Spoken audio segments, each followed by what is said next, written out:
বিশ্ব বাণিজ্যের অন্যতম কেন্দ্রবিন্দু সংযুক্ত আরব আমিরাত, বিশেষ করে দুবাইয়ে এখন সময়ের সাথে পাল্লা দিয়ে বাড়ছে বড় বড় রিটেল শপ ও সুপারমার্কেট। মধ্যপ্রাচ্যের এই ক্রমবর্ধমান বাজার এখন বাংলাদেশের অর্থনীতির জন্য এক নতুন সম্ভাবনার দুয়ার খুলে দিচ্ছে।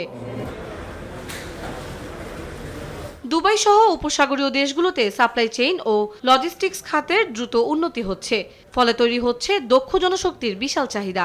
Store management, sales, customer service থেকে শুরু করে খাদ্য প্রক্রিয়াজাতকরণ সব জায়গায় বাংলাদেশি কর্মীদের কদর বাড়ছে। প্রায় 12 লক্ষেরও বেশি বাংলাদেশির বসবাস এই মরুভূমির দেশে। তাদের সততা আর কঠোর পরিশ্রম এই নতুন বাজারে বাংলাদেশিদের অবস্থান আরও শক্ত করছে। শুধু জনশক্তি নয়, আমিরাতের বাজারে বাড়ছে বাংলাদেশি পণ্যের চাহিদাও। চাল, আটা, মশলা থেকে শুরু করে হিমায়িত খাদ্য ও ঐতিহ্যবাহী পণ্যগুলো এখন আন্তর্জাতিক মানের রিটেল শপগুলোতে পাওয়া যাচ্ছে।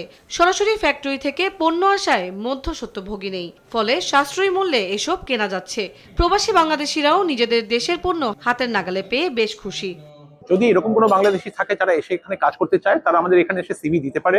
আমাদের HR থাকে প্রত্যেকটা স্টোরে, প্লাস আমাদের ওয়াক ইন ইন্টারভিউজ হতে থাকে।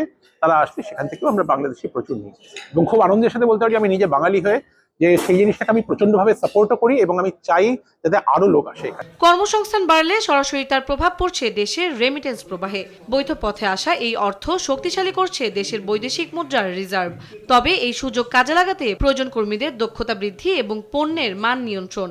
সরকারি ও বেসরকারি খাতের সঠিক সমন্বয় থাকলে বৈশ্বিক এই বাজারে বাংলাদেশ আরও শক্তিশালী অবস্থানে পৌঁছাবে, এমনটাই প্রত্যাশা সংশ্লিষ্টদের।